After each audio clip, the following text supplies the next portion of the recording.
Olá, sétimo ano! Hoje nós vamos dar continuidade ao nosso conteúdo Grécia Antiga.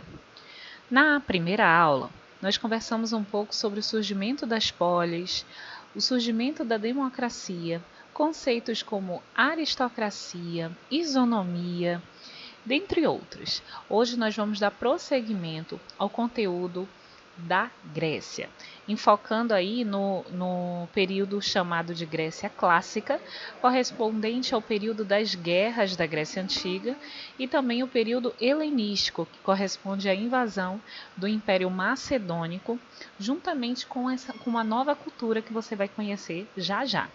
Não esquece, antes de começar a aula, de pegar o seu caderno, as suas canetinhas e fazer anotações acerca desse conteúdo. É importante para você estudar e também para não esquecer o que for comentado aqui, ok?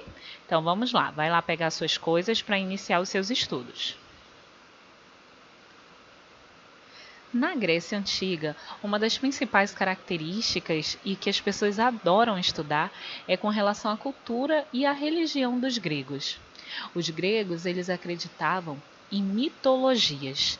Para quem não sabe, mitos são histórias inventadas para suprir, para responder algo que as pessoas não sabiam de onde vinham.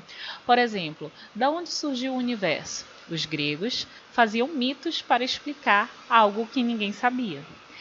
Os gregos, além de tudo isso, eles eram politeístas, ou seja, acreditavam em mais de um deus. Eles tinham deuses praticamente relacionado a várias coisas. O deus da fertilidade, o deus do mar, a deusa da inteligência, da beleza. Cada coisa da natureza ou cada atribuição existia um deus para proteger isso.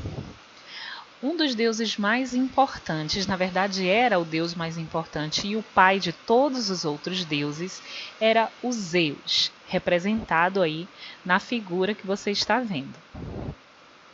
Uma outra característica que os gregos tinham com relação à sua religião era que os deuses eles acreditavam no antropomorfismo. No que significa isso? Nada mais é que os gregos eles acreditavam que os deuses eles tinham feições humanas e sentimentos humanos. Os gregos acreditavam que os seus deuses eles tinham características físicas como as nossas e também tinham sentimentos como amor, raiva, ciúmes. Isso é o antropomorfismo. Observe aí no conceito que eu coloquei no slide. Os deuses personificavam as forças da natureza, mas tinham a aparência, os vícios e as virtudes humanas. Isso é o antropomorfismo. Além disso, uma outra curiosidade relacionada à religiosidade grega é com relação aos heróis. Certamente você já ouviu falar, por exemplo, do herói Hércules. O meu favorito é o Teseu, aquele que matou o Minotauro. Não sei se você lembra desse mito. Os heróis são filhos de deuses com humanos. A diferença entre um herói e um deus é que o herói era mortal, ou seja, o herói ele tem vida, ele morre. Os deuses nunca morriam. Essa é a principal diferença, ok?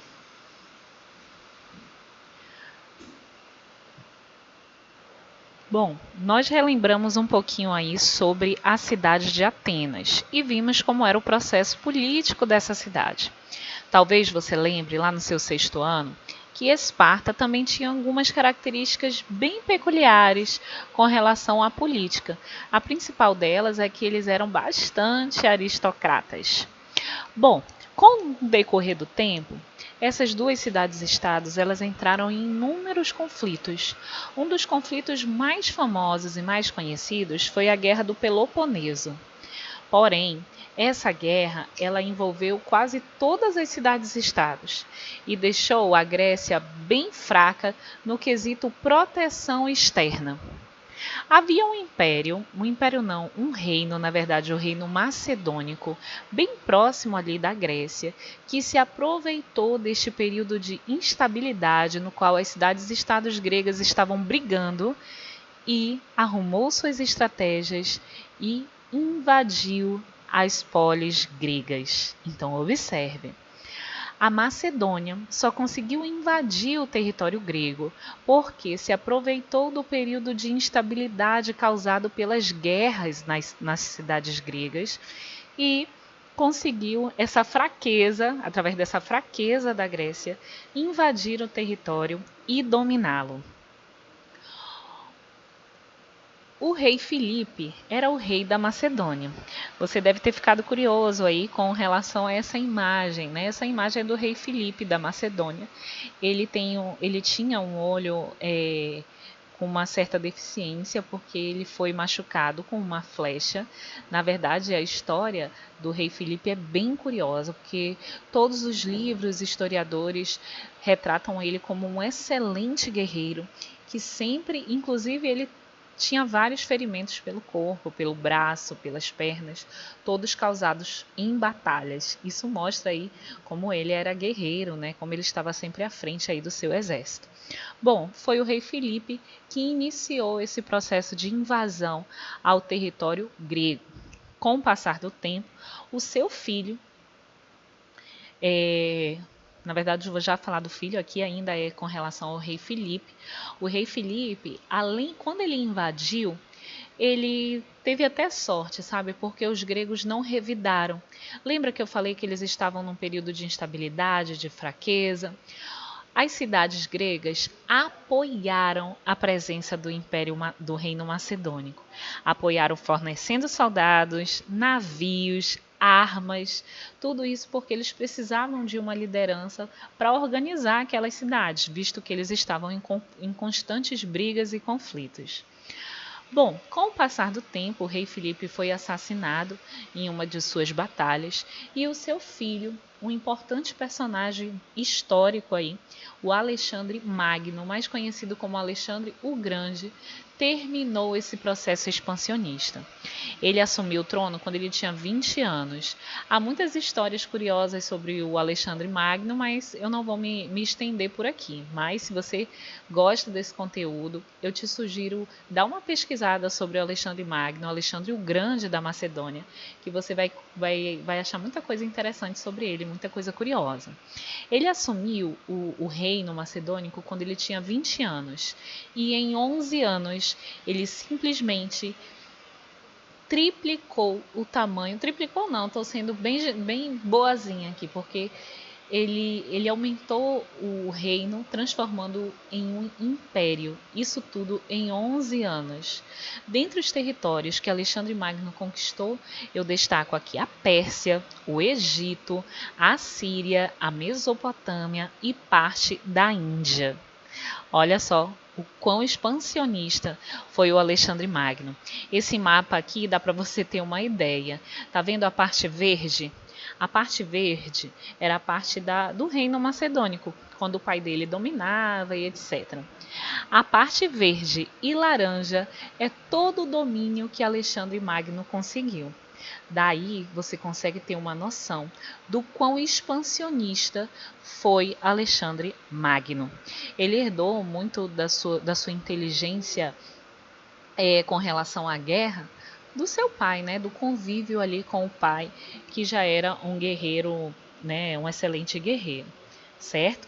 Então, gente, você consegue ver, eu vou dar destaque a esse mapa, que você consegue ver que tudo aquilo que você conheceu no 6º ano, seja o Egito, seja a Mesopotâmia, os persas, os fenícios, a Índia, tudo acabou, porque tudo, a partir de agora, faz parte do Império Macedônico, um dos maiores impérios da história do mundo.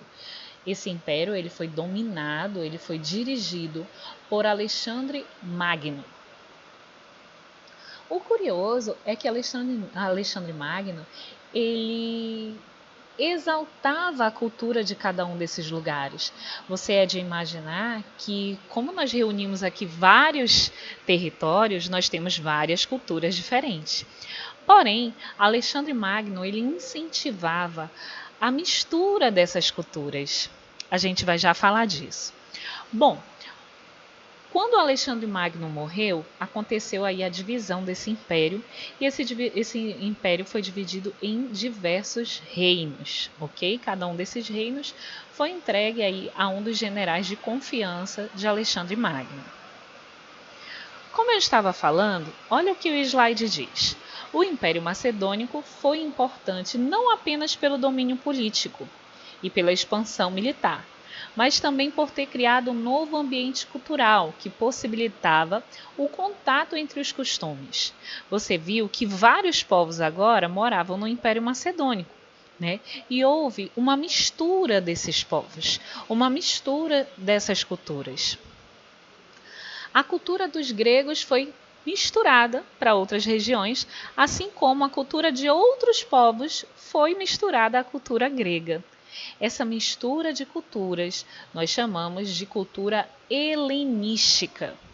E essa cultura helenística foi dada no território antigo, né, da Grécia por Alexandre Magno, graças a esse incentivo que ele tinha de fazer essa mistura de culturas.